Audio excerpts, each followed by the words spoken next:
Bismillahirrahmanirrahim. Saudara-saudaraku, adik-adikku yang tercinta, tidak ada kata yang indah, tidak ada kata yang pantas kita ucapkan kecuali hanya kata syukur di hadapan Allah Subhanahu wa Ta'ala. Kita masih diberi waktu untuk hidup, waktu untuk bernafas, waktu untuk mengabdi kepadanya, dan waktu untuk belajar guna mengisi dan mempertahankan kebesaran negara kita, yaitu negara Indonesia. Kita semua di sini punya kewajiban untuk mengisi kemerdekaan, kewajiban untuk membangun negeri tercinta ini, tentu sesuai dengan kapasitas dan keahlian masing-masing. Saudara, hari ini bertepatan dengan hari lahirnya Pancasila. Bung Karno menyetuskan pemikiran mengenai Pancasila yang diletakkan sebagai dasar, sebagai fondasi tatanan kehidupan berbangsa dan bernegara.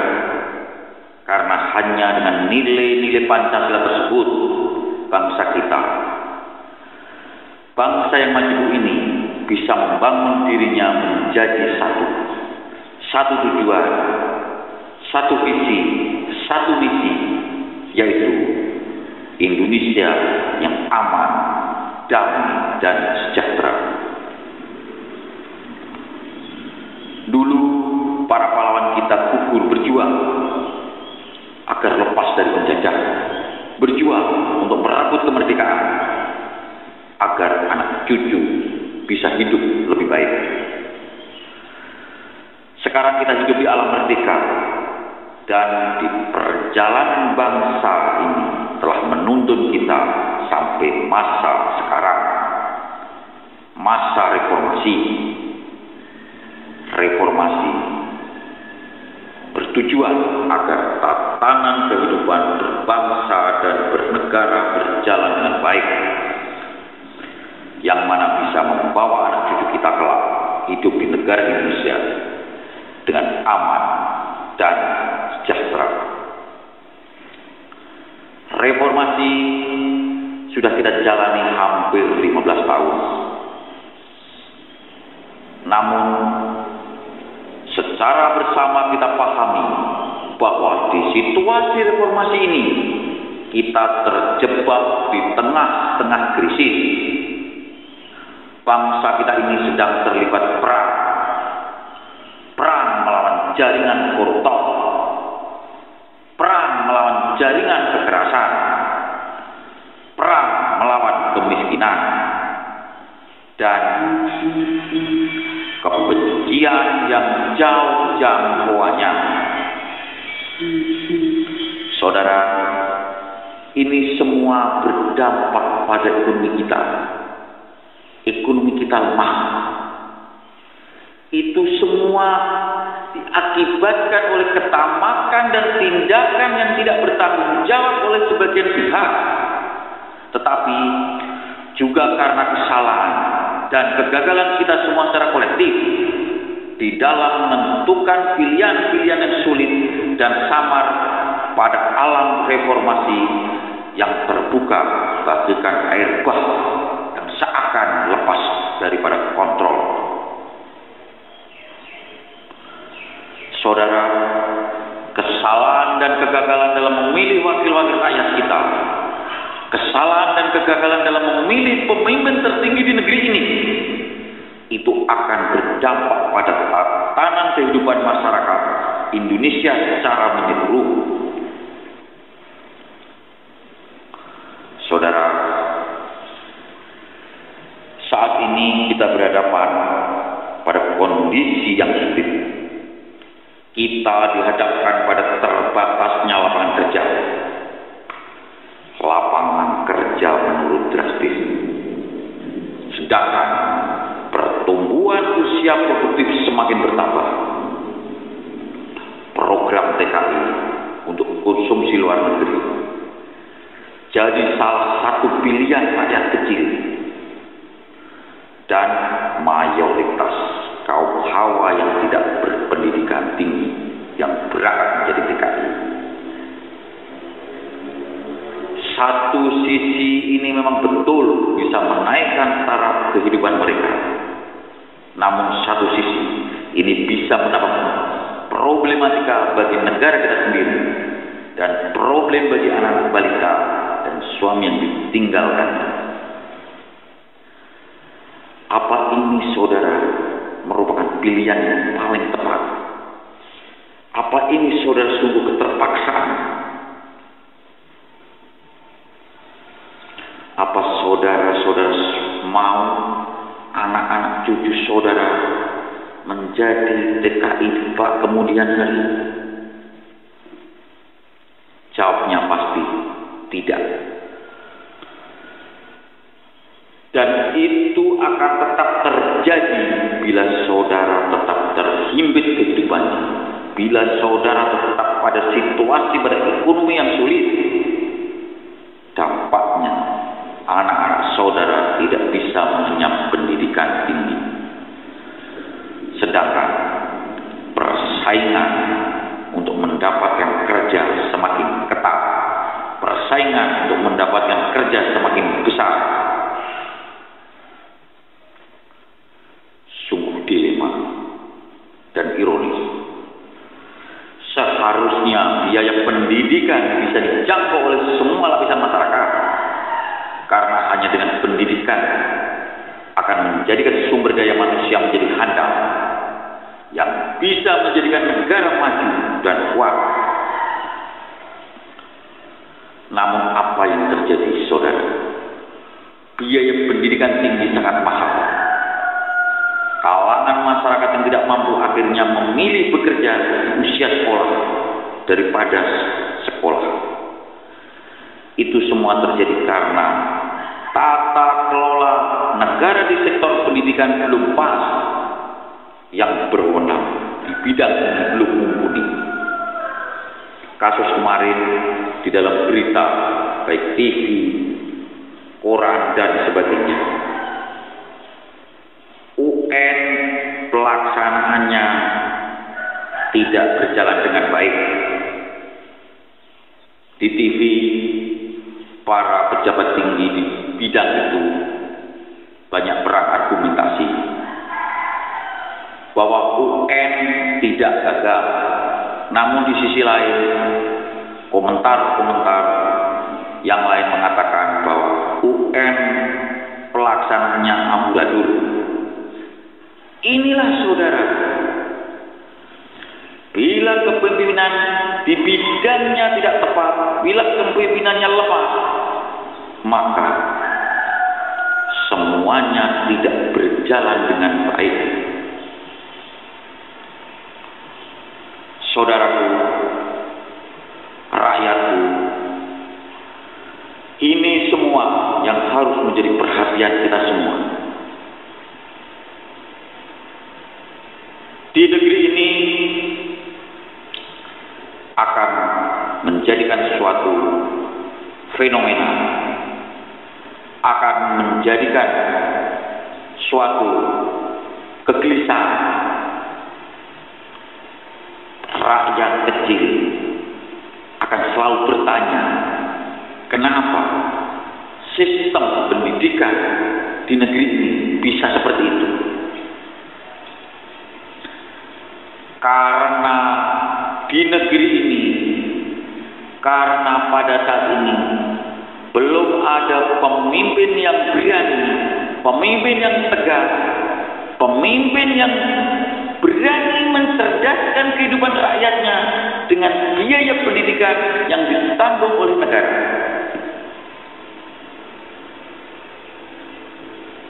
Saudara, kalau sudah terjadi seperti ini, kepada siapa kita harus mengadu? Rakyat kecil hanya bisa menerima dan menerima dengan kenyataan yang ada. Selain problematika di bidang pendidikan, sektor pertanian tidak jauh beda. Harga tidak stabil, tergantung kondisi dan situasi. Tergantung pada pemegang modal, tergantung pada pasar, tergantung pada kapitalis. Pertanyaan saya, kenapa pemerintah kita seakan tidak berdaya mengendalikan semua itu? Masih segar di ingatan kita kasus bawang. Harga bawang bisa melambung tinggi dan sekejap bisa turun. Begitu juga daging, begitu juga solar, datang dan pergi tanpa informasi. Pertanyaannya, ada apa ini? Dan siapa di balik ini semua? Kalau orang Jawa bilang, yo kebangetan banget. Situasi kok koyok ngini.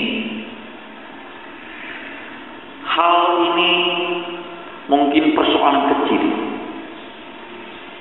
tapi meresahkan dan menyengsarakan karena menyentuh langsung kebutuhan dasar daripada rakyat.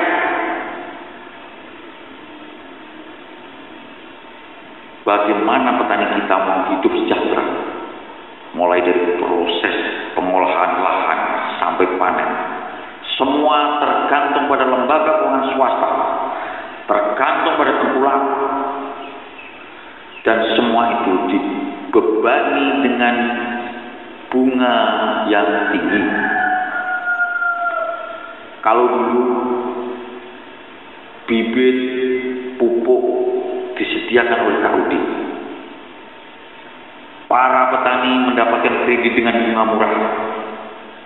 Tapi sekarang bibit pupuk berada di tangan pihak swasta, berada di tangan kaum kapitalis, berada pada orang yang punya modal besar.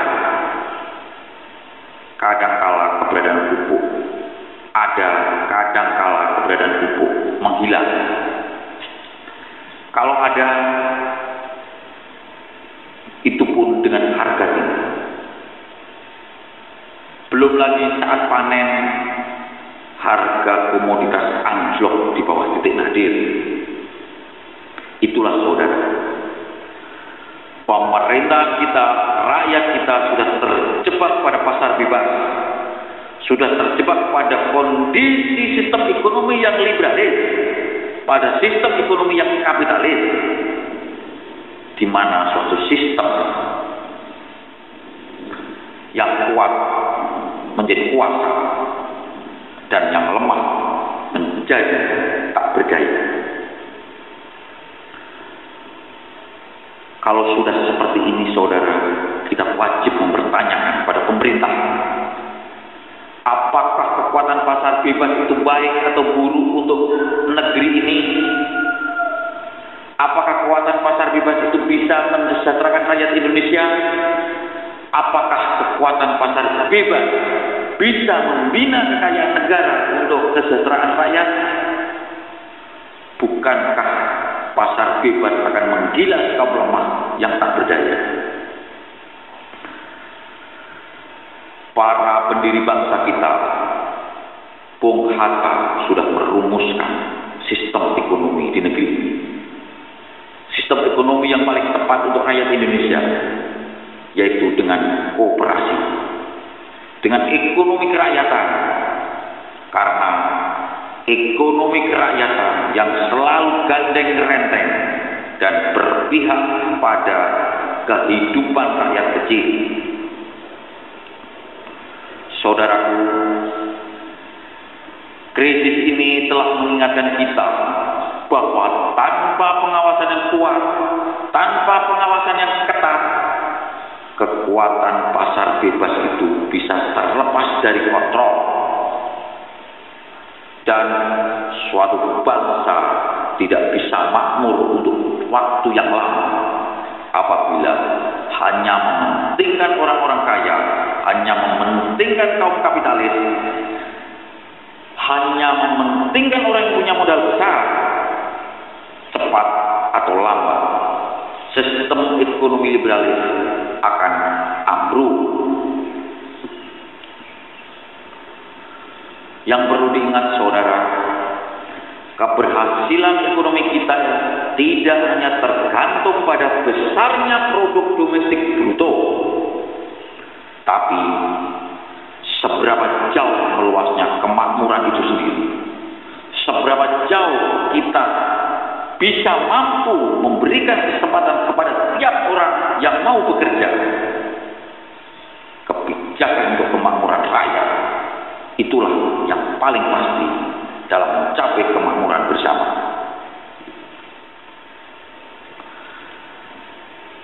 Saya yakin dengan sepenuh hati,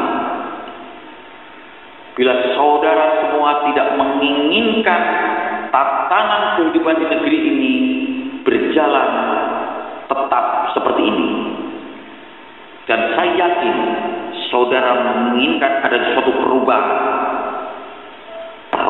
menuju masyarakat yang lebih baik, perubahan tatanan kehidupan yang lebih baik, maka di tangan saudara cikal bakal untuk menciptakan kemakmuran dan kesejahteraan rakyat Indonesia itu. Di tangan saudara datangnya suatu perubahan dengan cara memilih pemimpin bangsa ini, pemimpin yang tepat, pemimpin yang jujur, pemimpin yang berani, pemimpin yang tegas, dan pemimpin yang mempunyai komitmen kepada rakyat bahwa rakyat adalah segalanya di atas kepentingan pribadi dan golongan. Itu semua bisa saudara lakukan di pemilu, karena di pemilu itulah merupakan ajang demokrasi untuk mendapatkan pemimpin kita, pemimpin yang sah, pemimpin yang legitimate. Hari ini saya katakan kepada kalian semua bahwa tantangan-tantangan yang kita hadapi adalah nyata. Tantangan ini serius, saudara. Tanpa ada rasa bersatu, tanpa ada satu tujuan, mustahil perubahan negeri ini akan terjadi. Dulu bangsa kita bersatu untuk mengusir penjajah, untuk mengusir bangsa barat yang menguasai ekonomi kita. Sekarang, mari kita bersatu untuk mengisi pembangunan, untuk mengisi kemerdekaan kita, untuk mengadakan perubahan menuju masyarakat Indonesia yang aman, tentram, damai, dan sejahtera. Saya, Tarmuji, sebagai Ketua Pusat Peran Serta Masyarakat Provinsi Jawa Tengah, saya mencalonkan diri sebagai calon DPR RI dari Partai Gerindra. Bersama Pak Prabowo Subianto mengajak saudara semua cepat sadar mengenai hal tersebut.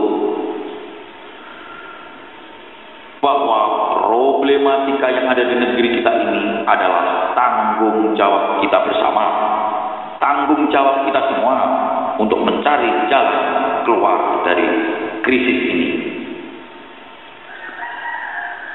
Saatnya sudah tiba bahwa kita semua untuk menandakan lagi semangat kita yang tegar, memilih jalan sejarah yang lebih baik, melanjutkan pemberian berharga dari pahlawan kita, yaitu kemerdekaan rakyat Indonesia yang seutuhnya. Kekayaan alam Indonesia Raya ini sepenuhnya untuk kesejahteraan rakyat, untuk kemakmuran rakyat Indonesia. Itu akan tercapai, saudara, hanya dengan pemimpin yang adil, pemimpin yang jujur, pemimpin yang tegas, pemimpin yang kuat, serta pemimpin yang mengedepankan kemakmuran, mengedepankan keadilan seluruh rakyat Indonesia, dan pemimpin yang mampu menjamin hak-hak rakyat secara menyeluruh. Maka Indonesia akan terwujud menjadi negara yang terhormat di kancah percaturan internasional dan menjadi macan Asia kembali. Itulah saudara. Saudaraku, akhirnya keputusan semua ini ada di tangan saudara. Saudaralah yang menentukan arah bangsa ini. Saudaralah yang menentukan baik dan buruknya negeri. Saudaraku, selamat untuk mewujudkan cita-cita para pahlawan kita menuju Indonesia yang jaya, Indonesia yang tentram, Indonesia yang sejahtera.